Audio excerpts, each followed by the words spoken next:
India गठबंधन की बात हो रही है, तो क्या इंडिया गठबंधन के क्षेत्रीय दल राज्यों के चुनाव में क्या कांग्रेस को बड़ी भूमिका या बड़े भाई के रूप में स्वीकार करेंगे? विजय त्रिवेदी सर।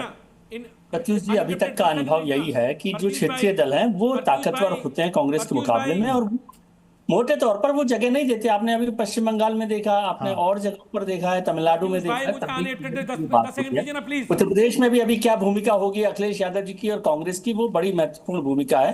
लेकिन इंडिया गठबंधन के लिए आपने कहा कि शिष्टाचारवश मुलाकात हुई, ममता बनर्जी जी ने शायद कहा कि शिष्टाचारवश मुलाकात हुई अरविंद जी की और ममता जी की।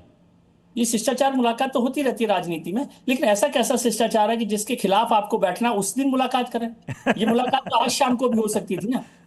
इससे माहौल, मतलब आप सोचिए, इससे मूड कैसा बनेगा कि आप अपने जिससे आपका झगड़ा है उससे मिलकर फिर उस बैठक में आ रहे हैं। शिष्टाचार की मुलाकात तो बाद में भी हो सकती थी, अगर मिलना है मुझे कोई आपत्ति नहीं है, और मिल रहे हैं तो भी अच्छा है। ये यदि उनको लगता है कि ऐसा शिष्टाचार चलता रहे, उस शिष्टाचार का ही तो नतीजा ये इंडिया गठबंधन में हो रहा है कि वो लगातार कुछ ना कुछ गड़बड़ चलती रहती है। शिष्टाचार की वजह से लालू जी और वो सब लोग मिलके नीतीश कुमार जी को नेता बनाते हैं और फिर राहुल गांधी को दूल्हा बताते हैं। सर 3 साल में 3 सहयोगी अलग हो गए, जेडीयू अलग हो गई, नीतीश कुमार अलग हो गए, आम आदमी पार्टी चली गई और अब डीएमके चली गई। और डीएमके की तरफ से कहा गया है कि हम इस धोखेबाजी को, कांग्रेस की धोखेबाजी को हम कभी जिंदगी भर नहीं भूलेंगे। ये बयान डीएमके की तरफ से आ रहा है। डीएमके बड़ा गठबंधन, डीएमके बहुत बड़ी पार्टी है, तमिलनाडु की सबसे बड़ी पार्टियों में से एक है, और कांग्रेस हमेशा उसके साथ रही है। तो अब कांग्रेस ने तय किया कि भारतीय जनता पार्टी को रोकने के लिए वो डीएमके का साथ छोड़ सकती है। ये भी हो सकता था कि डीएमके को भरोसे में लेकर, कॉन्फिडेंस में लेकर भी हमको इस तरह की रणनीति अपनानी है, ये काम करना चाहिए कि नहीं करना चाहिए। लेकिन डीएमके से रिश्ते उनके ऐसे ही चलते रहते हैं।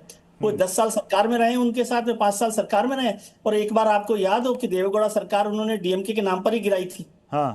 यदि आपको याद नहीं हो तो मैं बताऊं कि चयन कमीशन की रिपोर्ट आ रही थी, तो कांग्रेस ने देवेगौड़ा सरकार से समर्थन वापस ले लिया था। मुद्दा ये नहीं, मैं कह रहा हूं कि आज 25 दल भी मिले हैं या 23 दल भी मिले हैं, क्या वो एक साथ एक कॉमन मिनिमम एजेंडा पर चल सकते हैं?